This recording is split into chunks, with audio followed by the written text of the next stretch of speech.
Back at the club at Shadow Lakes with our handicapper, Dave Pasquill, ladies and gentlemen. And joining us on his AT&T Apple i4 phone, meaning Dave Pasquill's, it is Ted Arnaud. Teddy, how you doing? Doing great tonight, guys. Getting ready for a big day when Derby hits. It's going to be a good one. It is going to be a good one. Now, I'm going to go through the list of horses, 20 of them. Nyquist, Gunrunner, Exaggerator, Outworked, Brody's Cause, Creator, More Spirit. We've also got Mohaman, Danzin Candy, Destin, Sudden Breaking News, Shogoff, Whitmore. We've got Tom's Ready. Who else here? We've got My Man Sam, Majesto, Motong, Lanny, Trojan Nation, and Oscar nominated. I got through them all. The favorite is Nyquist, 3-1. Exaggerator is 8-1. A couple of other horses, 12-1. Brody's Cause, and also we have got at 10-1.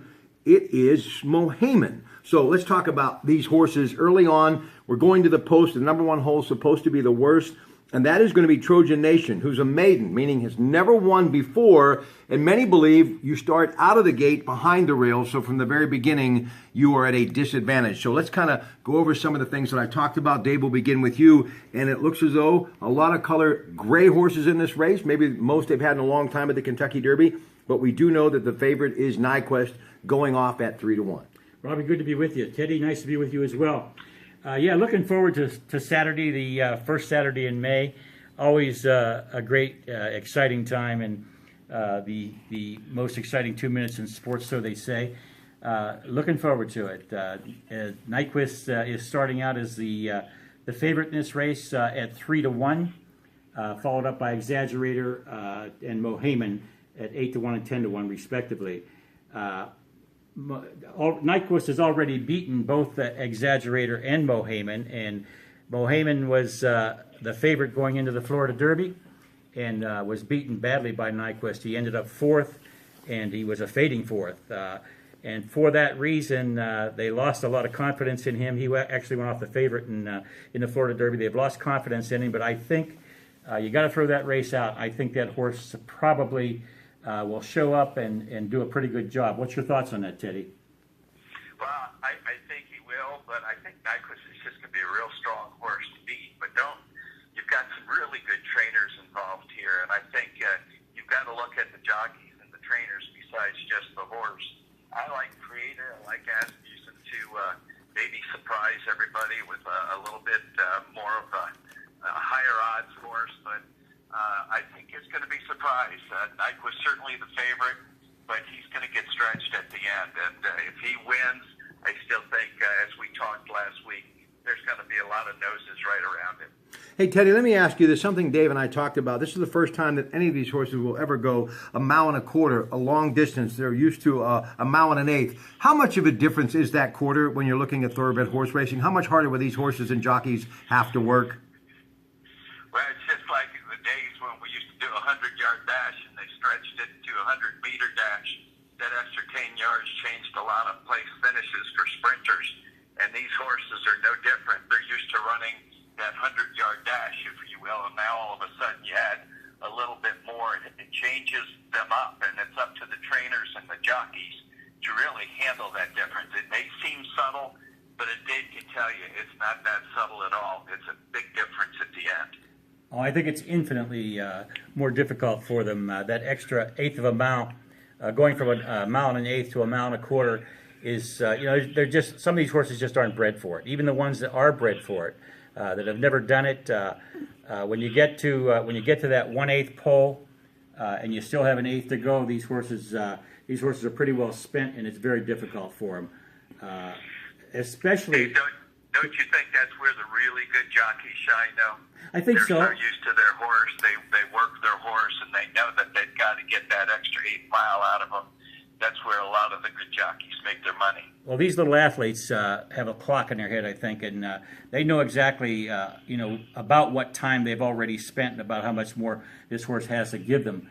And you're right, Teddy. It has a lot to do with the jockey at that point of the race, and usually. I believe that these jockeys sit there and they listen to their horses breathe, and they can tell by the breath that that horse takes how much they've got left, and they just feel it underneath their knees. And that like I said, that's where the real athlete, these jockeys are just incredible athletes, both using their mind and their physical power. Yet you know how strong a jockey is for being somebody who might be slight in stature. They are very strong people, and they know how to feel this animal, and they know how to control this animal. Well, you're right, Teddy. You got a kid that's about 110 to 115 pounds, maybe even some of them lighter than that, and they're guiding a horse that's about 1,200 pounds, and they're doing it with a lot of authority.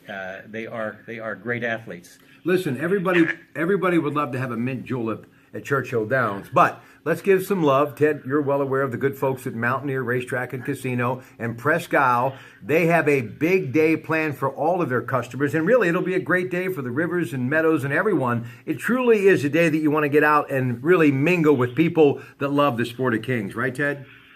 Well, you look at it, let's just think of the opening day of baseball season. Think of that first NFL game that starts the season off, and this starts the whole racing season. Yeah, there have been races before that, but this really starts the big league racing season off.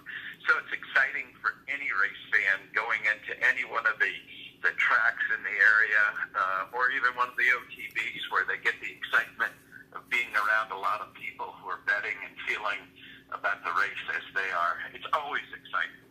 You know, I mentioned the statement about a lot of horses that are the color gray.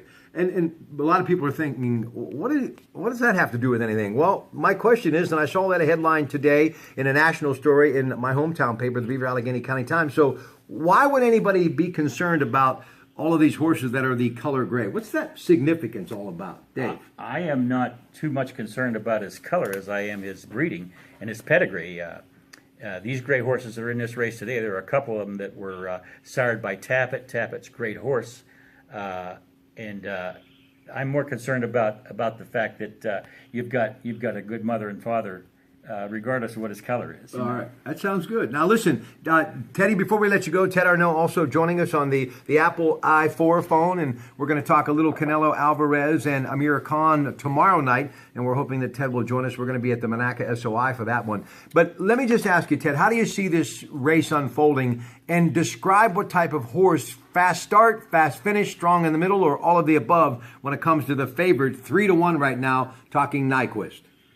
Well, he's a good all-around horse. I mean, I think he's going to have a big burst at the end. He's going to have to hold off some horses that are going to challenge him. I think he's the favorite, but there's some really good horses running in this, and some very good jockeys. So, but he's a solid horse in every aspect of the race. It'll be interesting to see how he does with this extra 8th mile. I think that's where the true test comes in. And that's going to be up to the jockey and his trainer to have it ready. But I just feel very confident that this horse is going to run strong. I don't think he'll lead the whole way. He'll have some speed horses out there in front of him. It'll depend on how he adjusts to those. But this horse is strong, and he's going to be a good finisher. David?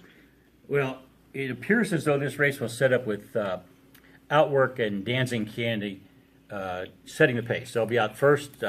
Nyquist will be close. I think Mohamed will be behind him, and they'll press that pace all the way to about the 3/8 pole. That's where the race starts. Okay. They'll kick it in at the 3/8 pole. You probably at that point, Outwork and Dancing Candy probably will lose it, and Nyquist will be in the throes of it, of course, and then I look for the deep closers to come on at that point in the race. Now. And the other thing that you can watch for is whoever has that lead at the 1/8 pole probably is going to be your winner. I don't think any closer is going to close if he hasn't done so by the 1/8 pole. Nyquist has to be there and be very close, but in my opinion, I think I said it the other day when we talked on Sunday. Mm-hmm. If I were to pick a horse today, I would pick Destin to do it. I like what he's done so far, and I just love his jockey. He's got Javier Castellano on him. And I think he's probably one of the best jockeys in the world, certainly one of the best jockeys in this race. And I think if I did it today, it would be Destin. Tell you, not only does he dress like a pro, he sounds like a pro. Good job. Hey, Teddy, before I let you go, being that I have two great business minds, by the way, Nobody does this race better than NBC, and they will have it. Right now, the NBC Sports Network, as of today, they are starting all sorts of pre-race coverage, so please check them out wherever it may be, DirecTV, Dish TV, or Comcast, NBC Sports Network. Being I got two great business minds here in the way of manufacturing. Teddy, I'm talking to him on the phone in the parking lot here at Shadow Lakes before taping this tonight, and we started talking about the Shell petrochemical plant. Teddy has taught me everything there is to know about commodities going back many years ago to the great coal community. We're getting ready for the West Virginia primary, and hopefully that vote will help all of those wonderful coal miners be around for a long time to come. And Teddy knows the state of West Virginia all too well. You know the steel industry for many years at Colfin Specialty Steel. Teddy, I don't care how you look at this. This is some exciting news as far as the region is concerned. And one of the things that you and I talked about was real estate and how it's affecting real estate. Let's just look at that angle, and then we'll say goodnight to you. Go ahead. But you just look at the other major oil areas and see what happened to the real estate, not just in the immediate vicinity, but maybe a 50-mile circle or more. You're going to have thousands of jobs created. And you know the formula, if you get 3,000 jobs, there's going to be 9,000 other jobs supporting those 3,000 jobs. And that includes government, police, everything. So this whole area does not have that many pieces of real estate that you can develop that are large pieces of real estate. So you're going to have some real estate gurus putting together assemblies of real estate, and it's going to be very interesting. It's going to be a great time for the tri-state area. Now listen, I know Dave, and to be, folks fair about it and balanced, I know you're still not a believer in this whole thing, and we've had some great discussions, and I respect your opinion. And you know a little bit about real estate. Many years, that prime piece of property along the mighty Beaver River that's still there today because of your efforts. What do you think about the real estate angle? I think it is, yes.